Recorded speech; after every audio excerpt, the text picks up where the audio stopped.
Hello শিক্ষার্থীরা, শেষ হয়ে গেল আজকে বিইউপি বাংলাদেশ ইউনিভার্সিটি অফ প্রফেশনালের FAS ফেস ইউনিটের ভর্তি পরীক্ষা। তো এখন আমরা ফেস ইউনিটের ভর্তি পরীক্ষার প্রশ্ন সমাধান দিব। তো যারা যারা আজকে ফেস ইউনিট থেকে ভর্তি পরীক্ষা দিয়ে আসছো অবশ্যই সম্পূর্ণ সমাধানটা দেখো এবং সমাধানগুলো দেখার পর অবশ্যই কিন্তু কমেন্ট করো কার কতটা করে প্রশ্ন হয়েছে, আর অবশ্যই বন্ধুদের কাছে শেয়ার করে দিও। তো চলো এখন আমরা জিকে অংশটা দিয়ে শুরু করছি। আজকে ফেস ইউনিটে যারা ভর্তি পরীক্ষা দিয়ে আসছো জিকে অংশটা তোমাদের প্রশ্নগুলো ছিল, which is the white gold of Bangladesh? বাংলাদেশের হোয়াইট গোল্ড বলা হয় কাকে? এখানে দেখতে পাচ্ছ শ্রিম্প।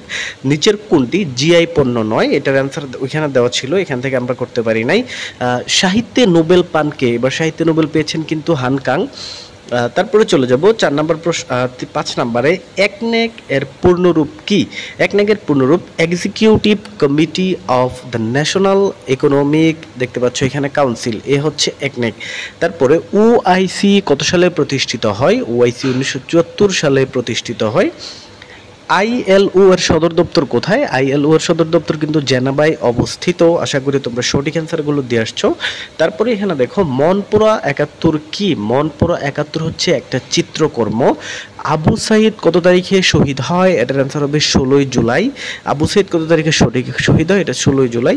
মোট বাজেটের আকার, এখানে দেখো মোট বাজেটের আকার কি সেটা দেখো। তো মহিলা ও 65 বছরের ঊর্ধ্ব ব্যক্তি কর মুক্ত আয় সীমা কত? এখানে ছিল না। ক্যাম্প ডেভিড চুক্তি কেন হয়?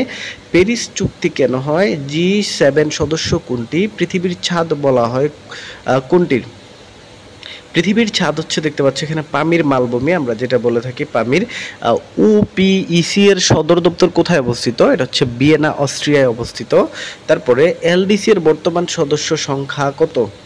তারপরে দেখতে পাচ্ছ বাংলাদেশ ওআইসির সদস্য পদ লাভ করে 1974 সালের 23 ফেব্রুয়ারি। এলডিসি ভুক্ত রাষ্ট্র কয়টি? এলডিসি ভুক্ত রাষ্ট্র হচ্ছে 45টি। তারপরে মেক্সিকোর প্রথম নারী প্রেসিডেন্ট কে ছিলেন? শিনবাউম মেক্সিকোর প্রথম নারী প্রেসিডেন্ট। হোয়াইট গোল্ড কি? হোয়াইট গোল্ড হচ্ছে গিয়ে চিংড়ি। তারপরে এখানে দেখো জুলাই বিপ্লবের স্মৃতি জাদুঘর কোথায় অবস্থিত?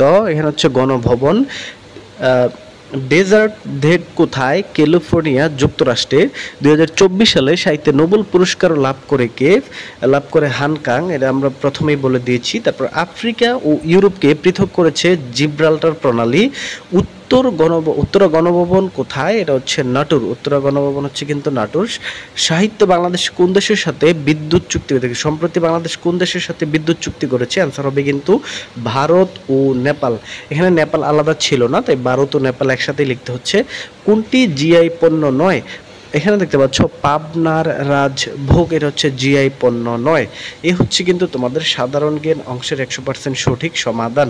তো ভিডিওটা ভালো লাগলে অবশ্যই শেয়ার করে দিও। সম্পূর্ণ প্রশ্নের সমাধান পেতে অবশ্যই চ্যানেলটা সাবস্ক্রাইব করো। কিছুক্ষণের মধ্যে কিন্তু আমরা সম্পূর্ণ প্রশ্নের সমাধানটা তোমাদের কাছে পৌঁছে দেবো। ভিডিওটা বেশি বেশি করে শেয়ার করে দাও যাতে সবাই সমাধানটা দেখতে পারে।